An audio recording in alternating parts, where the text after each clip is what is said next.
Sessions does it again. Nails company for robbing America.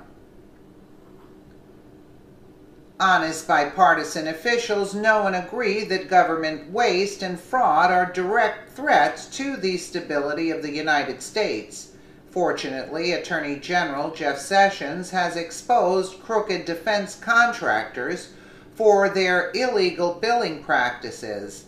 On Tuesday, the Department of Justice released a statement saying that Huntington Ingalls Industries, Inc., HII, has agreed to pay $9.2 million in settlement money related to allegations that it violated the False Claims Act in defrauding the government through overbilling.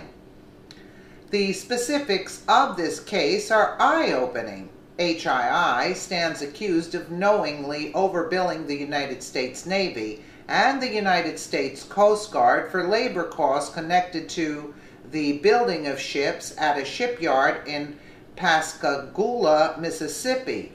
These charges of overbilling date all the way back to 2003. HII is also guilty of charging the Navy and Coast Guard for dive operations that never occurred. It is also true that HII charged the federal government for labor costs that were not incurred on the cited contracts.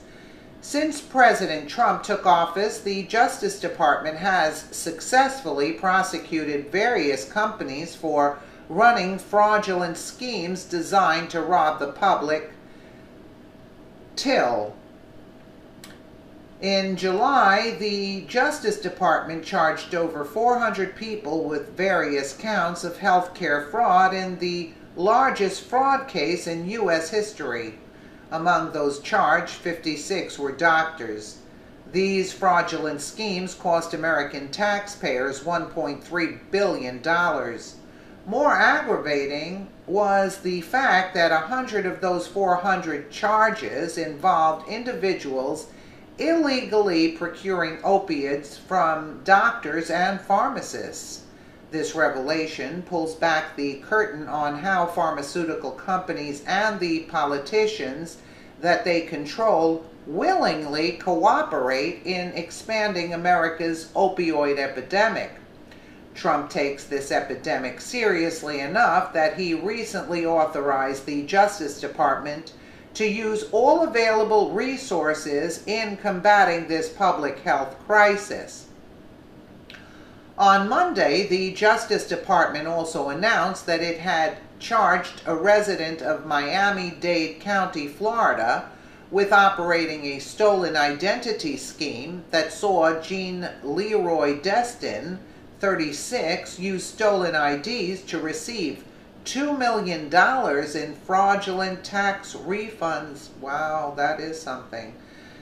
Finally, on Tuesday, the Justice Department released information regarding the recent arraignment of Commander Bobby Pitts, 48, an active duty Navy officer charged with conspiring to defraud the federal government from 2009 until 2011, while serving as the officer in charge of the Navy's Fleet Industrial Supply Command in Singapore.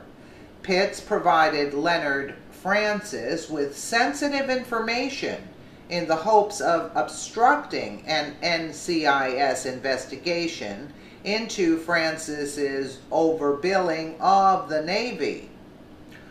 All of this news highlights why Trump would be remiss to fire Attorney General Sessions. Under Sessions' watch, the Justice Department has not only cracked down on government waste and fraud, but it has also gone after criminal gangs in the United States and has threatened so-called, quote, sanctuary cities with sharp penalties for refusing to cooperate with ICE and other federal law enforcement agencies. At a time when President Trump is facing renewed calls to purge his administration of America First national populists like Stephen Miller, Steve Bannon, and Dr. Sebastian Gorka, he should not cave in or give 1 inch. The president should also keep Sessions in place as well. Well, he seems to be doing a good job on this, but I don't find him doing a good job in this whole Russia narrative. He shouldn't have recused himself. That's the only thing that I can, actually. And then I don't like the thing that for if they catch a kid that lives with the parents, they take the parents home as asset forfeiture. That's absurd. There are a lot of things. And then he's going after marijuana, even for medicinal purposes. I mean, yeah, you could have put some other guy in. I don't think it's only Sessions, He's just going after this because that's all he has to do at this point. All right, I'm not knocking him about that, these things that we were talking about here. But, there are certain things that I do not agree